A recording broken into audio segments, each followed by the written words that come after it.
할렐루야.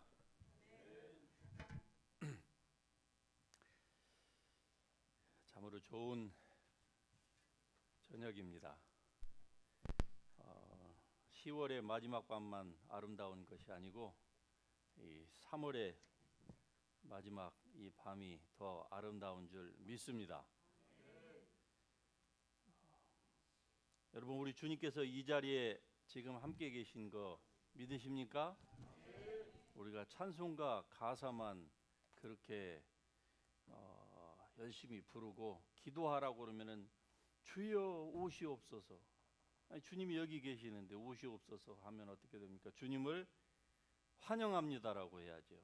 감사합니다. 우리 주님께서 우리의 찬송의 고백처럼 정말로 이 자리에 함께 계신 줄 믿으시기 바랍니다. 아멘. 우리 같이 하나님의 말씀 이사야서 40장 2절의 말씀을 같이 한번 읽으실까요? 너희는 예루살렘의 마음에 닿도록 말하며 그것에게 외치라. 그 노역의 때가 끝났고 그 죄악이 사함을 받았느니라. 그의 모든 죄로 말미암아 여호와의 손에서 벌을 배나 받았느니라 할지니라 하시니라. 아멘. 자리에 앉으시기 바랍니다.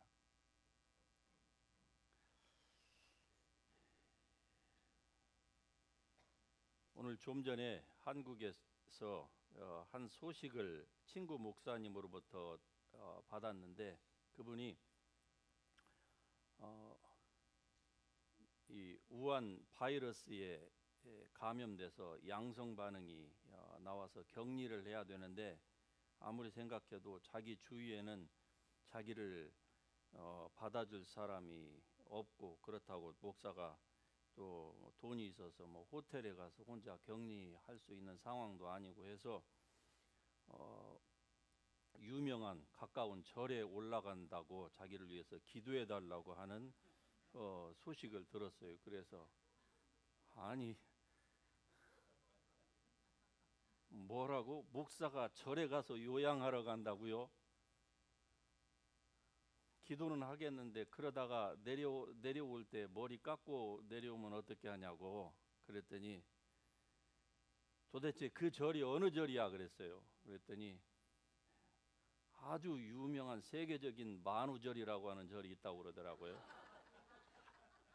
그러니까 오늘이 한국에서 우리는 까마득하게 잊고 있었는데 제가 한방 오랜만에 제대로 맞았습니다.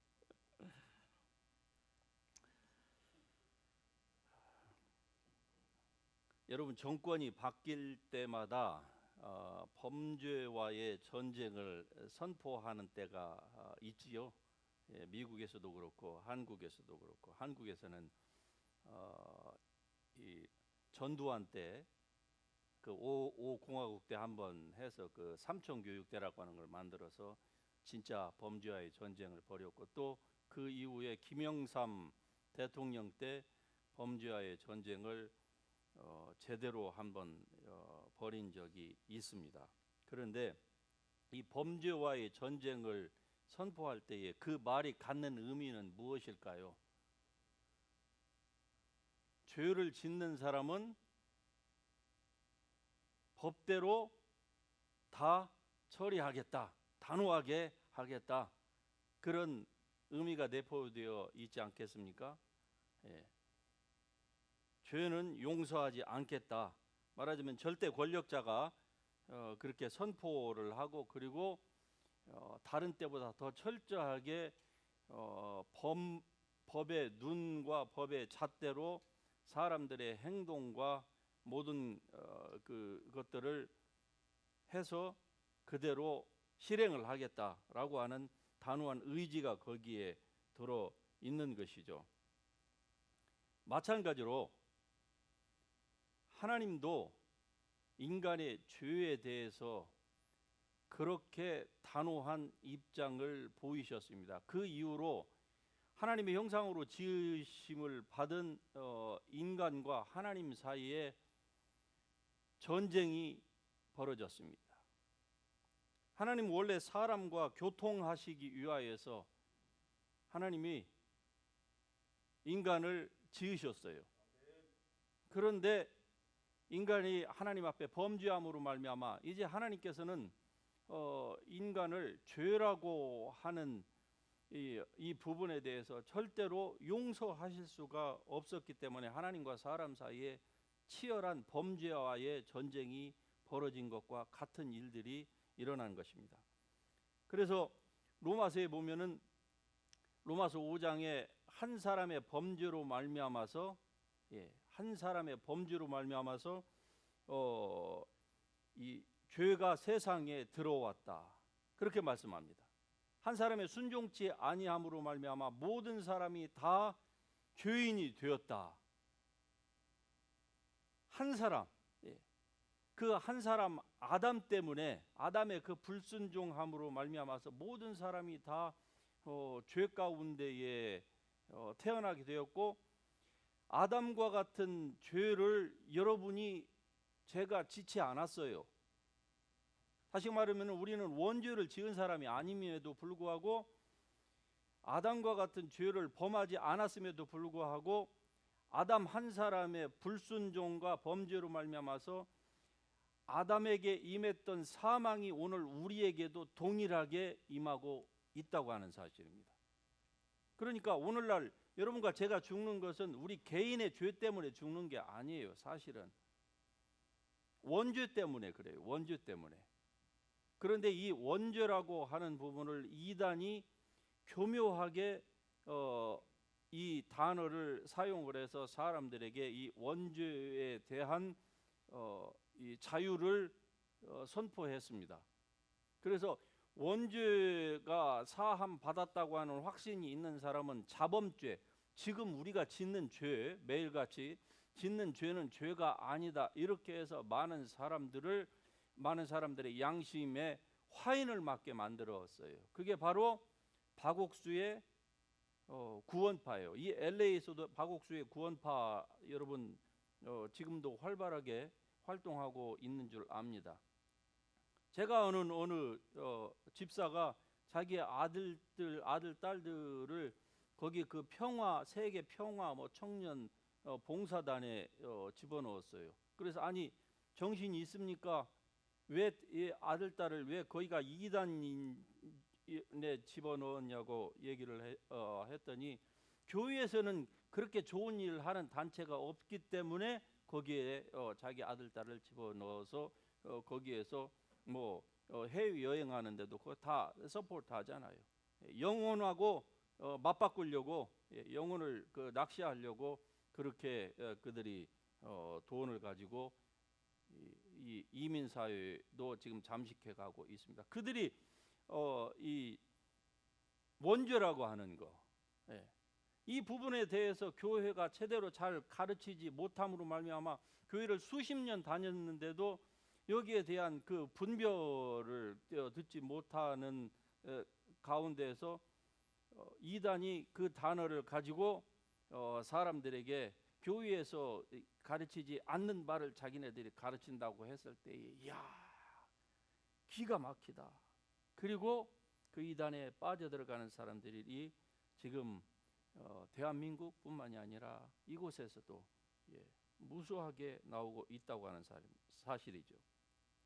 한 사람으로 말미암아 죄가 세상에 들어오고 죄로 말미암아 사망이 들어왔나니 이와 같이 모든 사람이 죄를 지었으므로 사망이 모든 사람에게 다 이르렀다고 하는 게 바로 로마서 5장을 통해서 우리에게 말씀하고 있는 바입니다. 죄가 이와 같은 역할을 했다는 것이죠. 그래서 이 죄로 말미암아 하나님과 사람 사이에 불화가 생겼고, 하나님은 이 죄를 그냥 대충 넘어가는 적이 없어요. 죄에 대해서는 죄의 싹은 반드시 사망으로 하나님께서, 그래서 율법에 보면은 눈은 눈으로, 이는 이로, 손은 손으로, 발은 발로. 예를 들어서 손이 범죄하면 어떻게 한다고요? 손을 찍어버리는 거예요. 그냥 도끼를 가지고 자르라는 거예요. 발이 범죄를 하면은요, 발을 그렇게 해라. 아주 잔인하게. 이건 하나님께서 죄를 어떻게 대하시는가 하는 것을 적나라하게 우리에게 보여주고 있는 바가 아닙니까? 자, 율법이 있기 전에도 죄가 세상에 있었습니다.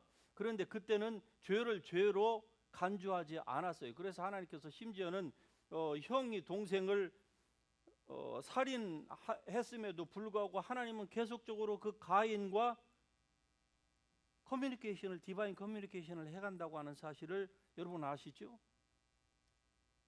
그때 가인이 그렇습니다. 사람들이 나를 이제 잡으면은, 나를 발견하면 나를 아주 호되게 대할 뿐만 아니라 나를 죽일 것입니다. 그때 하나님께서 가인을 향해서 뭐라고 말씀하십니까? 그렇지 아니하다, 그렇지 아니하다. 아니, 최초의 살인자, 그것도 자기 형제를 죽인 그 가인을 향해서 하나님이 변호를 하시고 위로를 하시잖아요.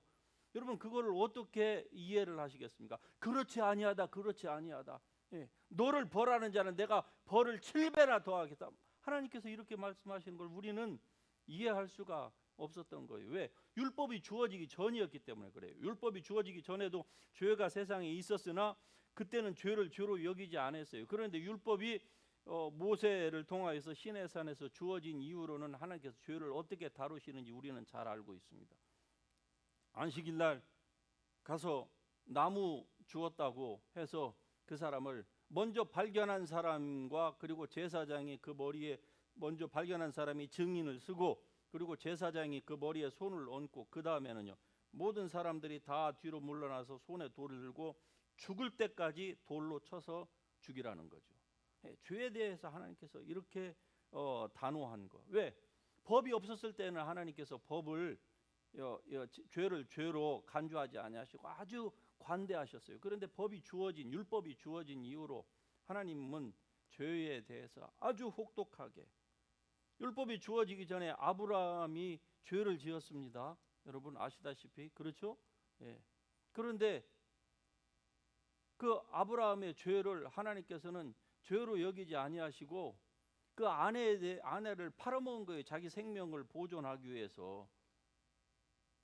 인간적으로도 그건 아주 비열한 인간이고, 남편으로 치자면 그건 남편 자격이 없는 거예요. 자기 마누라를 자기 살겠다고 권력자가 데려간다고 하니까, 아이고 내 아내가 아니고 내 누이예요. 사실은 자기 누이는 맞거든요. 사촌이니까.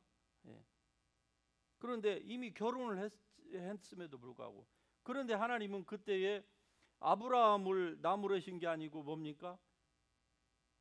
아내를 데려간 바로 왕을 나무라고, 그리고 블레셋의 그 왕을 나무라는 거예요. 그리고 돌려주지 않으면 너 죽을 줄 알아. 경고도 하시고 또 태문도 닫으시고. 그런데 법이 딱 주어진 이후에는요 하나님이 죄를 아주 엄하게 다스렸다고 하는 것을 우리는 잘 압니다. 그래서 오늘 이 본문 말씀에 보면은 너희는 예루살렘의 마음에 닿도록 말하며 그것에게 외치라. 예루살렘에게 외치라. 자, 그 노역의 때가 끝났고 그 죄악의 사함을 받았느니라. 여러분, 이 이사야 40장 2절에 이 말씀이 주어질 때는요 아직 이스라엘이라고 하는 그 나라가 아직 바벨론의 포로로 잡혀가지 않았을 때예요. 그 전이에요. 그러니까 이 말씀이 이 선지자를 통하여서, 선지자 입을 통하여서 하나님께서 이것을 외치라고, 그 노역의 때가 끝났다라고 하는 이 말씀은 예언적인 말씀이지 이스라엘에게 역사적으로 그들에게 아직 임한 그들의 국지적인 말씀으로 한정되는 것이 아니라 이 말입니다. 예수 그리스도를 통하여서 장차 그 후에 우리에게 임할, 예수 그리스도를 통하여서 모든 세상에게 임할 그 노역의 때, 즉 죄의 싹은 사망인데 죄는 반드시 대가를 치러야 된다 이 말입니다. 그런데 그 죄로 말미암아서 노역, 그 고된 죄의 진자는 죄의 노예가 되는 그 노예로서의 그 노역의 그 고된 그때가 끝났다는 거예요. 그러니까 이것은 그 당시에 이스라엘 백성들에게 주어진 말씀이 아니라 이 말입니다. 이건 오고 오는 모든 인류, 오늘 우리에게까지 주어지는 말씀이에요. 지금도 주님 안으로 들어오지 못한 모든 사람들에게까지도 이 말씀이 주어져서 이미 이루어진 말씀입니다. 그 노역의 때가 끝났고 그 죄악이 사함을 받았느니라. 여러분의 모든 죄악이 다 사함 받았음을 믿으시기 바랍니다. 여러분의 모든 past, present and even future sin까지도 다 사함을 받았습니다. 할렐루야. 모든 죄는 다 하나님이 사해 주셨어요. 여러분이 그만한 자격이 있어서가 아닙니다. 예수 그리스도의 희생 때문에 그렇게 된 거예요. 그러니까 우리가 하나님의 은혜를 신앙생활을 하다 보면 어떨 때에 그냥 나도 모르게 문제가 없을 때에 몸이 건조한 순간으로 내 생각이 그렇게 들어갈 때가 있어요. 그때 여러분 하나님의 은혜를 회복할 수 있는 비결이 뭔지 아십니까? 이런 하나님의 은혜를 여러분이 생각하면서 스스로 감사하시면은 바로 하나님의 은혜가 회복됩니다. 죄의 싹은 사망이요, 사망은 지옥에 가야 되는 거예요. 죄는 반드시 대가를 지불해야 한다는 것이 동물 희생 제사, 그 피의 제사를 통해서 하나님께서 죄를 얼마나 엄하게 다루시는가를 보여주고 있는 좋은 예표가 아닙니까? 그때에 우리가 하나님의 은혜를 생각해야 되는 거예요. 주님께서 나의 모든 죄를 다 이토록 담당하셨다. 그것뿐만이 아니에요. 그래서 이 본문 말씀을 가지고 다음에 세 가지로 여러분과 함께 은혜를 나누고자 합니다. 첫 번째, 죄는 하나님과 사람 사이를 갈라 놓았다고 하는 사실입니다. 이게 바로 이사야서 59장 1절 2절의 말씀입니다. 여호와의 손이 짧아 구원하지 못하심도 아니요 귀가 둔하여 듣지 못하심도 아니라 오직 너희 죄악이 너희와 너희 하나님 사이를 갈라 놓았고 너희 죄가 그의 얼굴을 가려서 너희에게서 듣지 않으시게 함이니라. 죄가 우리와 하나님 사이를 갈라 놓았던 것입니다. 그래서 구약의 광야의 그 태버네클, 그 성전 가운데 보면은 이방인의 뜰이 있고 성소가 있고, 그 다음에 홀리 오브 홀리스가 있지요. 지성소와 성소 사이에 뭐가 있습니까? 휘장이 있는 거예요. 휘장이. 높이가 뭐 한 10핏인가요? 20핏인가 이렇게 되고요. 그 길이가 또 어마어마해요. 왜? 죄 때문에 하나님의 임재를 상징하는 그 지성소 안에는 아무도 못 들어가는 거예요. 죄 때문에, 죄가 우리와 하나님 사이를 갈라 놓은 것입니다. 그런데 이 말씀 가운데 보면은 여호와의 손이 짧아 구원하지 못하심도 아니요 귀가 둔하여서 하나님이 듣지 못하심도 아니라 그렇게 말씀해요. 즉 하나님의 능력에는 문제가 없다는 거예요. 문제는 우리에게 있는 거예요. 무슨 문제? 죄의 문제. 죄의 문제 때문에 하나님과 우리 사이가 가로막혀져서 하나님께서 우리가 너무나도 더러우기 때문에 하나님께서 얼굴을 스스로를 가리시는 거예요. 가리지 않으면은 하나님의 그 진노하심이 그냥 자동적으로 인류를 다 멸망시킬 수밖에 없기 때문에 그런 거예요. 즉 하나님은 인간에게 진노하고 계시는 분으로 구약 성경에 보면 나와 있죠. 그래서 구약 성경을 잘 아는 분들, 많이 읽으시는 분들은 보면은 어떤 때는 성경을 읽으면서 두려움을 느낀다고 하는 분들이 종종 있지요. 저도 옛날에 그랬고, 뭐 죄에 대해서 아주 단호할 정도가 아니라 엄유하시고 아주 무서우신 하나님. 너희 손이 피에 너희 손가락이 죄악에 더러워졌다. 또 너희 입술은 거짓을 말하며 너희 혀는 악독을 내기 때문이라. 그러니까 사람들의 액션만, 뭐 손과 발만 죄를 짓는 것이 아니고요, 입까지도 독이 마치 그 뱀의 혀에 독이 가득한 것처럼 인간의 입술이 그렇다는 거예요. 야고보서에 보면은 혀를 제어할 사람이 아무도 없다고 그러잖아요. 아무도. 세상 모든 것들은 짐승이며 새며 뭐 다 통제할 수 있지만은 혀는 제어할 수가 없다. 왜? 죽이는 독이 가득한 것이기 때문에. 즉 우리의 눈과 손과 발뿐만이 아니라 입까지도. 그래서 잠언 23장에 보면은 죽고 사는 것이 뭐에 달려 있다고요? 혀에 달려 있다. 예. 즉 혀는 한편으로는 축복, 한편으로는 죽이는 독, 즉 저주를 뿜어내는 것이 혀다. 이렇게 말씀을 하고 있지 않습니까? 그래서 예수님께서는 사람이 하나님 앞에 심판받을 때에 우리가 무슨 무익한 말을 하든지 심판날에는 이에 대하여서 반드시 신문을 받는다. 예. 판사 앞에 가면은 반드시 신문을 받게 되어 있는 것처럼 그렇다 이 말입니다. 그래서 내 말로 내가 의롭다함을 받고 너의 말로 내가 정죄함을 받는다. 하나님 앞에 갔을 때는요, 하나님이 우리를 심판하지 않으신다. 하나 하실 필요가 없다는 거예요. 누가 심판하느냐? 모세가 심판한다고 얘기를 해요. 다른 성경에서는. 그런데 여기에서는 예수님께서 말씀하시기를 너희 말이 너희를 심판한다는 거예요. 너희 말이. 얼마나 우리의 말의 중요성을 여기에서 찾을 수 있는가 하는 이 본문입니다. 마태복음 12장에 있는 말씀이에요. 두 번째, 예수님께서는 우리 죄에 대한 대가를 2번이나 2배나 지불하셨다고 말씀합니다. 몇 배라고요? 2배. 더블 포션. 2배라고 하니까 여러분 별거 아닌 걸로 생각하시는 것 같아요.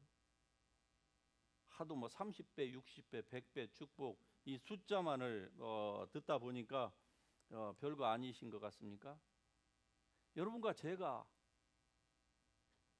아무리 하나님 앞에서 최선을 다해서 산다고 할지라도 우리가 받아야 마땅한 죄에 대한 대가를 하나님 앞에서 다 치를 수 있습니까? 이 세상뿐 아니라 오는 세상에서도 절대로 다 할 수 없습니다. 그런데 우리가 받아야 될, 여러분이 당해야 될 그 모든 죄에 대한 대가를 누군가가 somebody is pay for you. 할렐루야. 예수 그리스도께서 배나 지불하셨다 이 말입니다.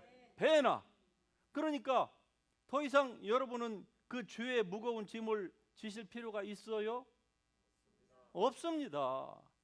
더 이상 짊어질 필요가 없는 거예요. 왜? 주님께서 더블 포션으로 다 He paid them all. 할렐루야. 더 이상 죄의 짐을, 무거운 짐을 지고 여러분 살아가지 마시기를 바랍니다. 수많은 사람들이 지금도요, 그 무거운 죄의 짐을 자기 스스로 짊어져요. 내려놨다가 또 짊어지고요. 말씀을 들을 때는 내려놔요. 그리고 집으로 갈 때는요, 다시 또 짊어지고 또 가요.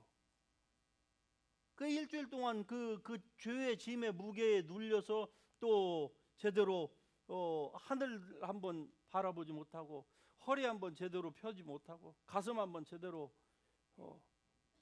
이 넓은 세상 하나님이 주신 은혜에 감사하며 살지 못하고 있다가 또 이런 생활을 대부분의 그리스도인들은 일평생 햄스터가 그 자리에서 돌듯이 이런 생활을 하고 있습니다.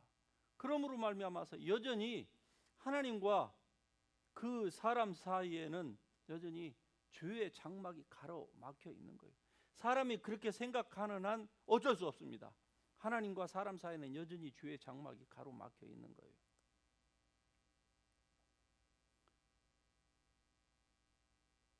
그러나 하나님은 더 이상 죄의 대가를 여러분에게 요구하지 않으십니다. 할렐루야.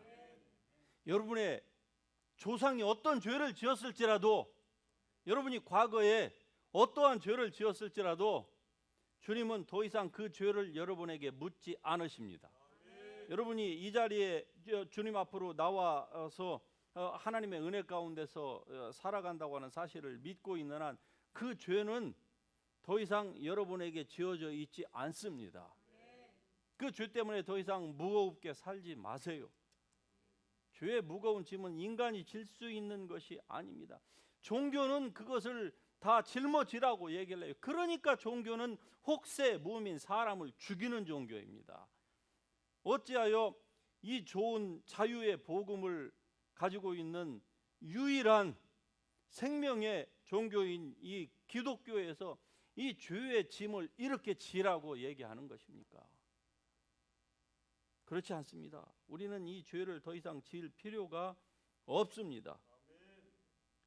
염소와 송아지의 피로 하지 아니하고 오직 자기의 피로 영원한 속죄를 이루사 단번에 성소에 들어가신 분이 예수 그리스도입니다. 여러분과 저를 위해서 단번에 성소에 다 들어가셔서 우리의 모든 과거, 그리고 아직 내가 가보지도 않은 앞으로 질 가능성이 있는 죄까지도 주님께서 다 짊어지셨어요. 할렐루야. 그러니까 죄에 대해서 이제 여러분이 해방을 느끼실 수 있기를 주의 이름으로 축복합니다. 이 해방은 이단의 교수인 박옥수라고 하는 사람이 설교하는 것과 같은 그런 가짜가 아닙니다. 단순히 그 원죄만 사함 받았기 때문에 자범죄는 죄가 아니라고 하는 이런 잘못된 이 귀신의 가르침과 같은 그런 가르침이 아니에요. 예수님은 새 언약의 중보자시니 이는 첫 언약 때에 범한 죄에서 속량하려고 죽으사 부르심을 입은 자로 하여금 영원한 기업의 약속을 얻게 하려 하심이라. 할렐루야. 할렐루야. 얼마나 귀한 말씀입니까? 새 언약의 중보자이신 그 예수 그리스도께서 첫 언약 때에 범한 죄에서 우리를 속량하셨습니다. 그래서 속량하려고 주님께서 죽으셨어요. 그래서 여러분은 그리스도 안에 들어와 있으니까 여러분은 죄에 대해서 죽은 자입니다. 할렐루야. 같이 하십니다. 하나님에 대하여 살아있는 자다. 죄에 대해서 여러분이 죽었으면 하나님에 대해서 산 자예요. 왜? 하나님의 의가 되게 하시기 위하여서는 여러분이 죄에 대해서 죽어야만 되는 것입니다. 만일 여러분이 죄에서 죽지 않았다고 하면 여러분은 구원받은 사람이 아닐 거예요.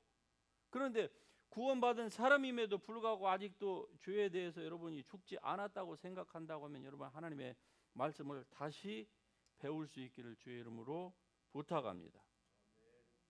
세 번째로, 이제는 우리에게 화평케 하는 사명까지 하나님께서 부여해 주셨답니다. 화평케 하는 사명까지. 죄 때문에 하나님과 담이 가로막혔습니다.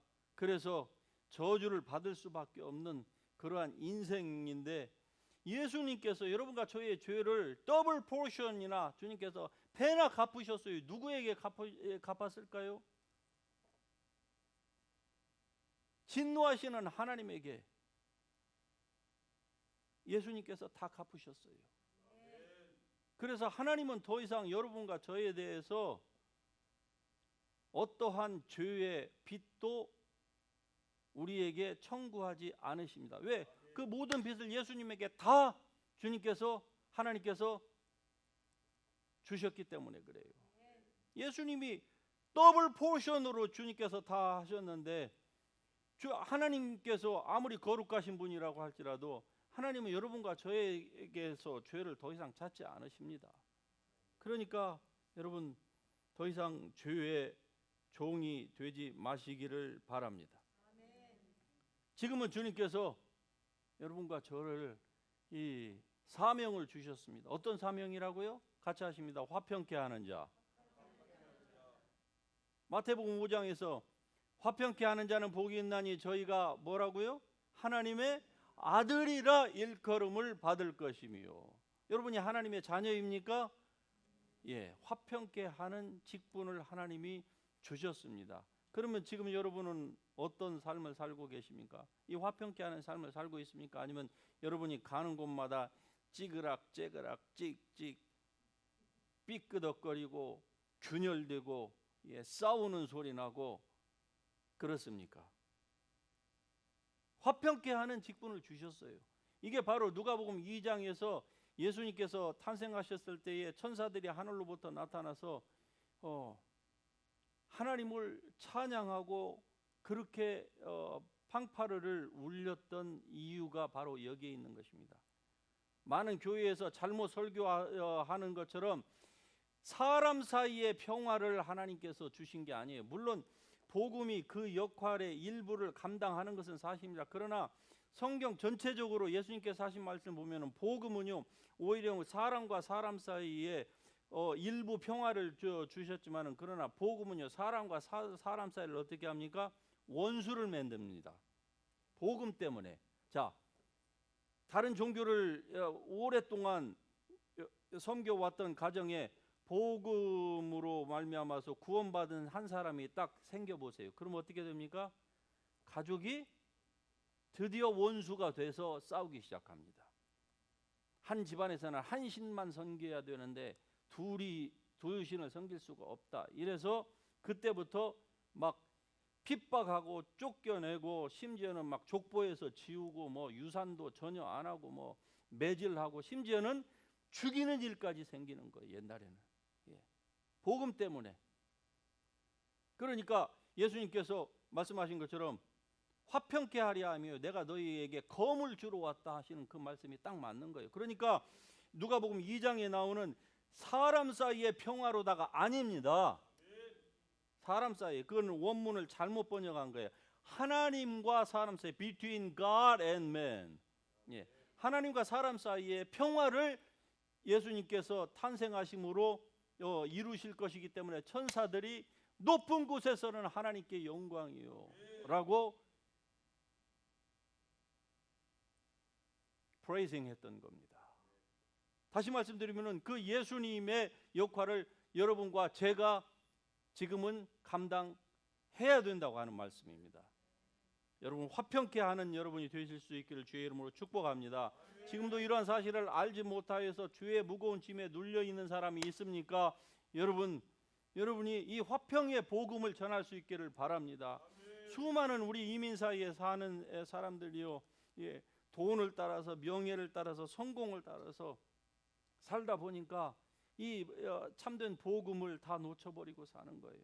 그래서 그렇게 살면서 죄에 물들어서 삽니다. 그리고 자기 양심을 달래기 위해서 겨우 그냥 주일날 교회에 그냥 오고 가는 것뿐이에요.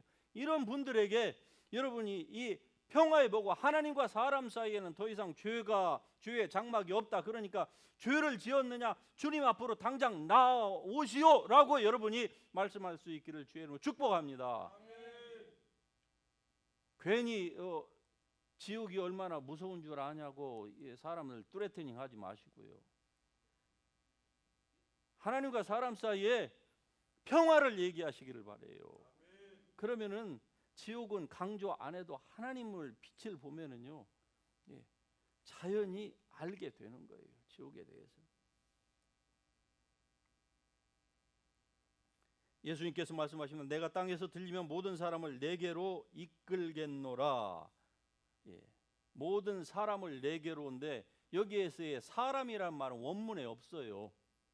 요한복음 12장 32절 이후에 보면은 내가 땅에서 들리면은 내게로 이끌겠노라 그렇게 되어 있지 이 사람이란 말이 없어요. 그런데 번역하는 과정에서 이걸 사람을 잘못 집어넣었어요. 오리지널 텍스트에는 사람이 없습니다. 그럼 무엇을 이끌겠다는 것인가요? 예수님께서 십자가에 땅에서 들려서 십자가에 달리셨을 때에 세상의 모든 죄를 당신에게로 가져오겠다는 거예요. 여러분과 저의 모든 죄를 예수님이 가져가셨습니다. 십자가에서. 그것도 더블 포션으로 주님께서 하나님께 다 죄의 값을 지불하셨어요. 그러니까 우리는 하나님의 자녀가 될 수 있는 것입니다. 우리의 자격 때문에가 아니라 예수님께서 행하신 일, 그것 때문에.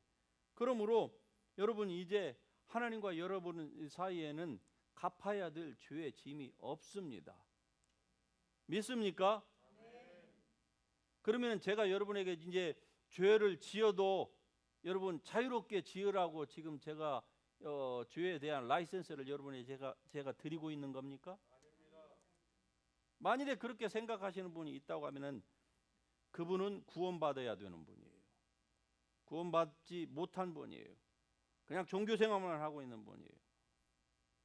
여전히 죄는 무섭습니까? 아니면 아무것도 아닙니까?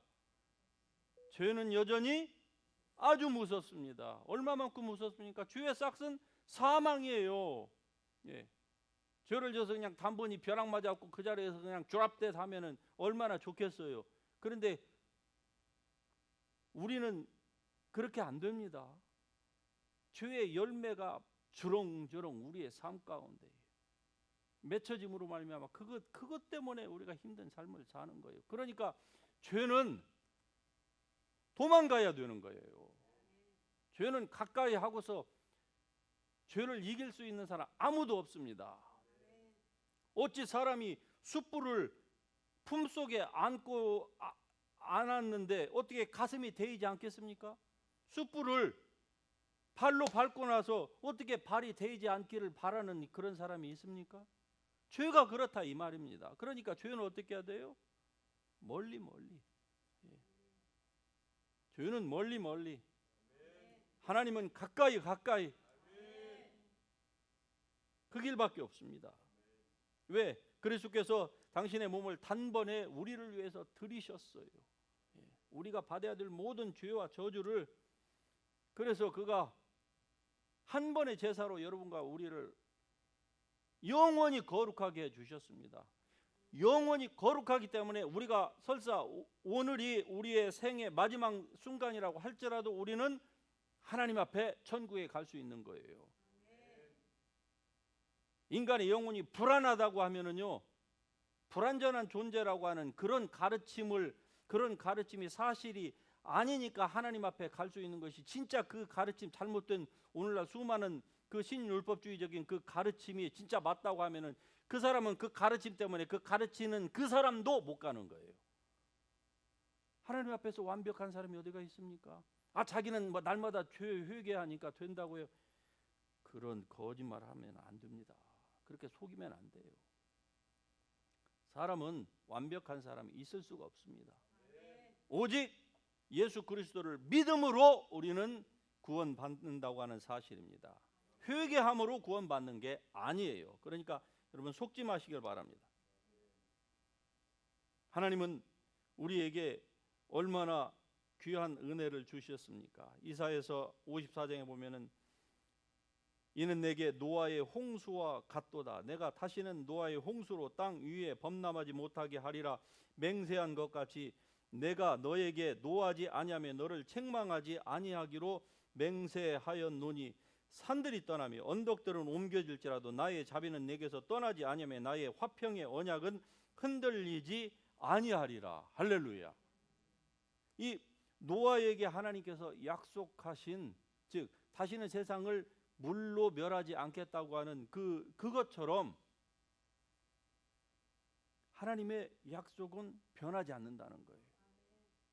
산들이 떠나며 언덕들은 지진이 나가지고 다 옮겨지고 세상이 아수라장이 아무리 된다 할지라도 우리를 향하신 예수 그리스도로 말미암아 우리를 향하신 하나님의 영원한 언약, 즉 우리의 죄가 사해졌고 하나님과 우리 사이에는 더 이상 장벽이 없고 누구든지 은혜를 받기를 원하는 사람은 하나님의 보좌 앞으로 담대히 나아오면 하나님께서 우리를 받아주시고 우리를 치유하실 뿐만 아니라 우리에게 능력까지 주셔서 화평케 하는 이 일까지 감당하게 하신다고 하는 이 하나님의 약속은 절대로 변하지 않는다.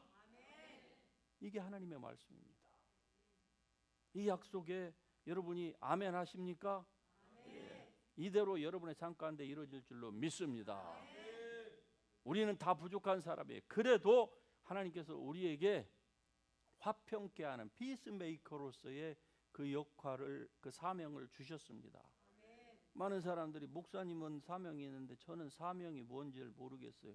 여러분의 사명이 뭐라고요? 예. 그러니까 다시는 내 사명이 뭔지 모르겠다고. 여러분이 그렇게 인생을 헤매이면서 사실 필요가 없습니다. 뭐 주님께서 나에게 말씀해 주시면은 하겠나이다. 어떤 말씀보다도 성경의 말씀보다 더 확실한 것은 없습니다. 사도 베드로가 뭐라고 얘기합니까? 그 베드로 서신에서 우리는 친히 그분의 그 영광스러움을 우리의 눈으로 봤고 우리의 손으로 만진 바 되었다. 예. 그분의 목소리가 하늘에서부터 들리기를 하나님이 이는 내 사랑하는 아들이요 내 기뻐하는 자이니 너희는 저의 말을 들으라고 하는 그 영광스러운 말씀을 그 변화산상에서 우리는 친히 봤다. 그런데 너희에게는 이보다 더 확실한 예언이 있다 이랬어요. 자기네들이 봤던 거 우리는 생각할 때 우리가 그 제자들처럼 변화상에서 예수님을 보면은 너무나 좋겠다. 아니요. 그것보다 더 확실한 예언이 있다니까요. 마음에 떠오르는 햇볕, 샛별과 같은 그 모닝스타와 같은 그 확실한 예언이 뭐라고요? 성경이라 이 말입니다. 성경이에요. 그러니까 하나님의 말씀을 예수님을 여러분이 못 보셨어. 하나님의 말씀을 믿는다고 하면은 여러분의 사명이 뭐라고요? 피스메이커. 예. 미라클 워커, 프로미스 키퍼. 찬송은 잘하는데 피스메이커는 여러분 것이 아닙니까? 그건 목사 겁니까?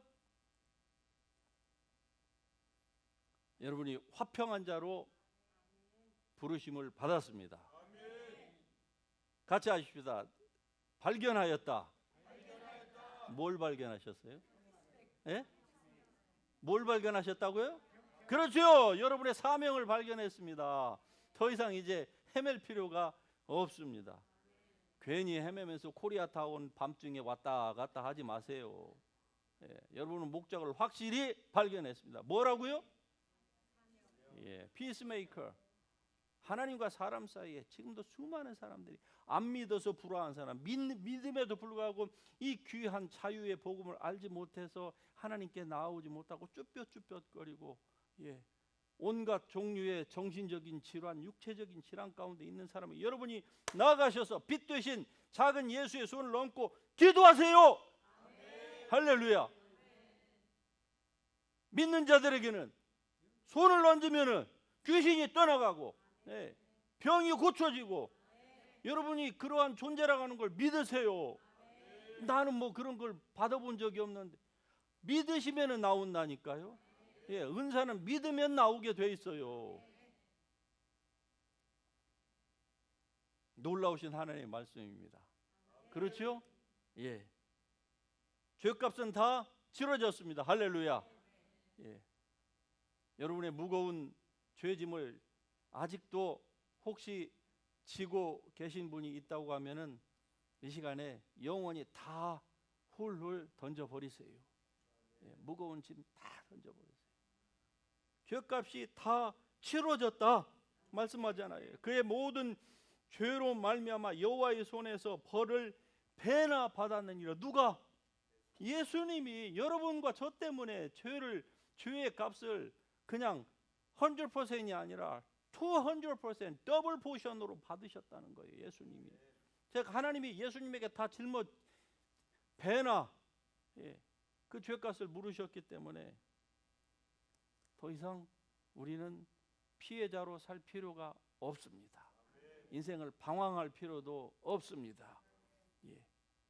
복음을 들고 산을 넘고 바다를 건너고 문화의 장벽을 건너서 해외로 나가지 못한다 할지라도 여러분에게는 지금 분명한 이보다 더 확실할 수 없는 사명이 있습니다. 이 미션은 임파서블이 아니에요. 여러분이 해야만 되는 할 수 있는 그 미션입니다. 피스메이커로서 여러분의 삶의 현장, 여러분에게 일할 수 있는 현장, 또 일할 수 있는 건강, 환경, 여건, 이 모든 것을 주신 것은 바로 이것 때문입니다.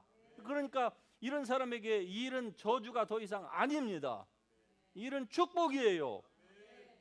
영원한 나라에 들어갔을 때에 받을 수 있는 그 면류관을 장만할 수 있는 절호의 기회입니다. 부족하다고요? 괜찮아요. 나는 뭐 아는 관계가 그렇게 많지 않다. 괜찮아요. 주님이 다 하십니다. 그냥 있는 그 자리에서 여러분이 최선을 다하시면 되는 거예요. 나머지는 하나님이 성령께 맡기시면 되는 거예요.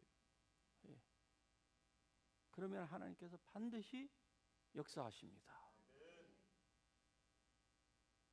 이런 하나님의 은혜가 여러분의 삶 가운데에 충만하시기를 주의 이름으로 축복합니다.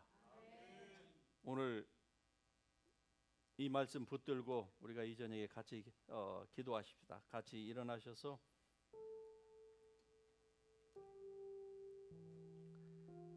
찬양 드리면서 같이 하십시다.